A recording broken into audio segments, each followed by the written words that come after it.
Well, I had this random idea about doing a vlog. I was like, I'm gonna do a vlog. I like watching people on vlogs talk, so I'm gonna do a vlog myself. So here we are.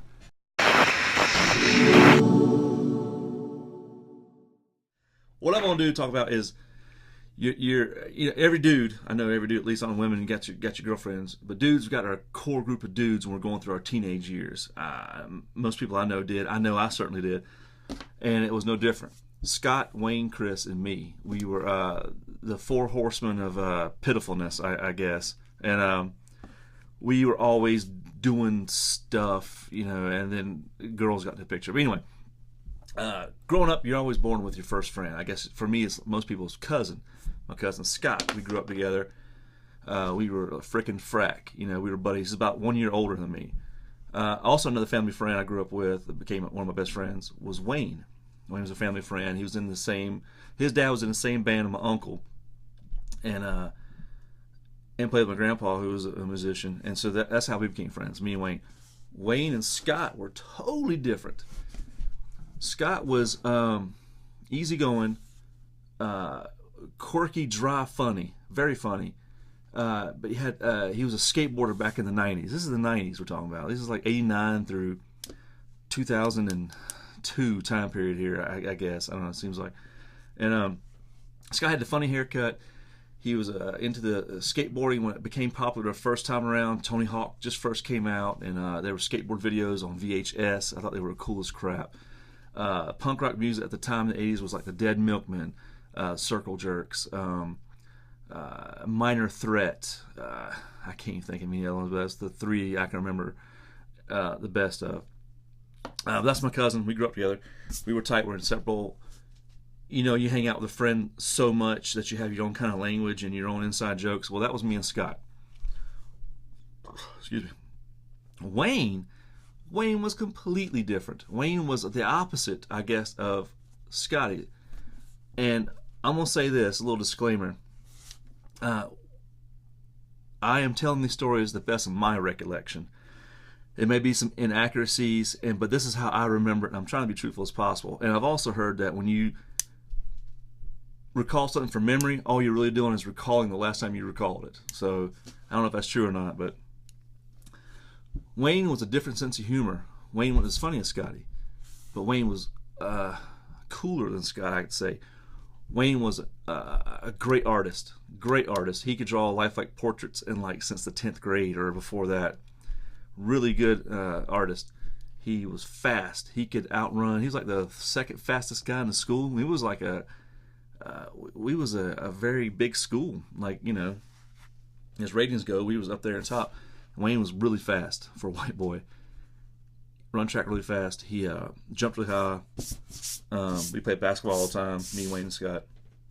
He was in the cars and in the girls, which was different than me and Scotty.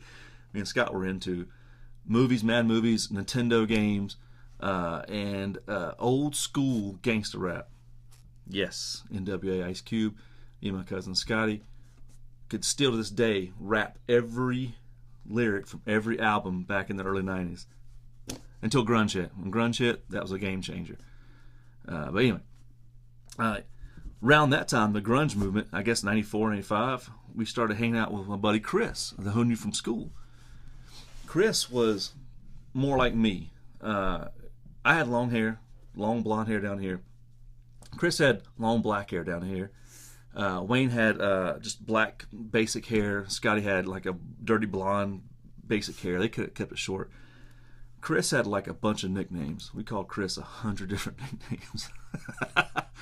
We called him LBT, laid back track, because he was his eyes were always squinting. He'd always lean back.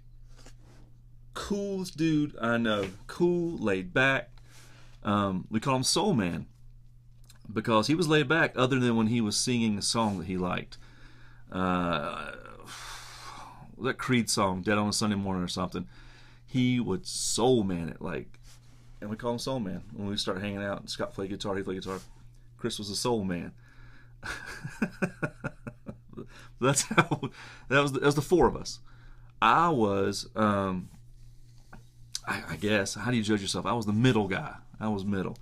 I didn't really one way or the other. I was into, I guess, martial arts. I guess, I don't know. It wasn't official, but I dabbled in it, and I was into Michael Jordan.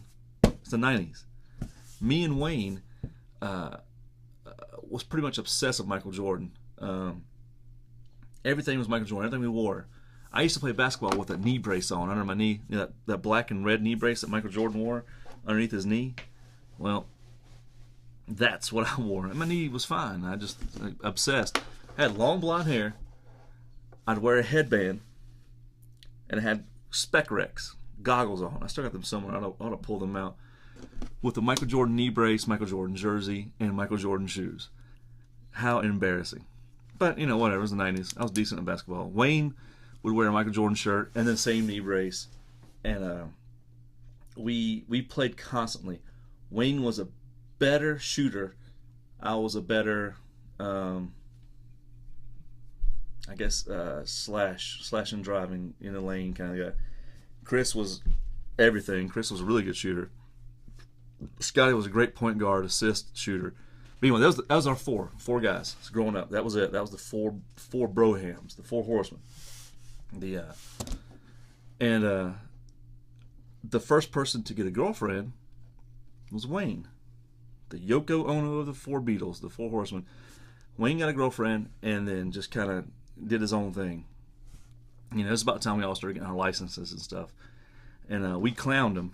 We clowned him hard. You know, it was like, oh, geez. Well, where's Wayne at? Oh, he's with his girlfriend. Pfft, man, whatever. Knowing deep down inside, we wish we had a girlfriend. We're three dudes now at the bowling alley, midnight bowling, trying to pick up these girls that weren't interested in us. And we kept going back every weekend. Me, Scott, and Chris. Wayne was off with a girl and her friends and new friends. And here we are stuck at the local bowling alley trying to pick up these girls that weren't interested in us. We weren't cool enough. But it's so horrible to think that. The next person to get a girlfriend, I think, was me, if I can recall right. And it was Chris's sister. You know, and we dated. And we just kind of hooked up through that. A couple years it lasted, but then we broke up. It happens. You know, it was both young, both dumb. But at one point, Chris was my brother-in-law, which was kind of cool. And anyway, but we all separated, went in different ways. I know that, like, I wish that we can get back together. You ever had old friends that you wish you could get back together with? And the sad part is, you know, if you did get back together with the old friends, no wife, no kids, it would be awkward. And I believe all we would do was talk about the old times, which, you know, is awesome, reminiscing about the good old days. But we all have separate careers now. We all do different things. We all have different philosophies, I imagine. I know I do. I'm a totally different person than I was back when I was 16 to 20 something, you know, whatever. And I would love to see us go play basketball with our old ass crippled knees, bad backs, no stamina.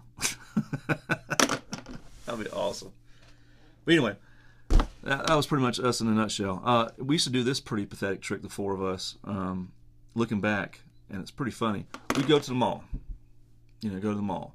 You're early 20s or a teenage boy. You're going to the mall. We would we'd put two walk in the back and two would walk in the front. We'd walk down the mall like this. And the job of the two in the back, Wayne and Chris is up front. Me and Scott in the back. The two in the back were spotters. And our job was to let the two ahead of us know if any girls were looking at them. I don't know why we did that. How would that benefit anybody? Oh, those girls looked at you. Well, they've already walked on down past Banana Republic now, and we're here at freaking Suncoast VHS tape movies, or whatever the hell it was back then. And but when we switch, say like me and Scott was walking in front and Chris and Wayne in the back, man, I thought that everybody was turning and looking. It's like, ooh, I know she's looking back at me. I know she is. I'm skinny. I got long blonde hair, which was awesome back in the grunge days. I was tan. Truth was, none of them looked at us. We were pretty pathetic. We were losers. Everybody turned out pretty decent. I figure I don't keep up with the homeboys no more. I know Chris has got his own family. I don't know what he does. Wayne is a manager at the restaurant, last I heard, and he's drawing his own comic book, I guess. I haven't heard from him in 5 years. Scott, he's family, so I still keep up with him. He's got the same job he's had for 20 plus years. We don't ever see each other, though. And I imagine if the four of us got back together, we would have nothing to talk about other than the past, which is weird. I guess it's just human nature. You move on. Now I got my new crew, my new four homeboys. I got Alabama Burns. I got Braco. I got the you've probably met them in the videos, but you probably haven't met George the Barbarian, Encyclopedia. That's what I call him. We're going with that for now. And a few other buddies that I'm really tight with now, which is funny. It would be weird to have those three hang out with my new three. And I'm sure they got friends I don't probably get along with either. But anyway, this is a new vlog I'm starting. I'm going to tell stories about my past. A lot of stories are funny. A lot of stories are sad. You know, everybody has problems in their life. But I figured, boom, we'll do it. And I'll work on the background. This is the first one. Anyway, and if I keep looking at the screen and not the camera, I'm going to try, because I can see myself. And so when I'm talking, I'm looking at myself, and I should be looking at you, that little dot right there. So I'm going to have to adjust that. Anyway, this is Ash's Total Recall vlog. Don't sue me, Schwarzenegger. Anyway, I'm going to turn this thing on.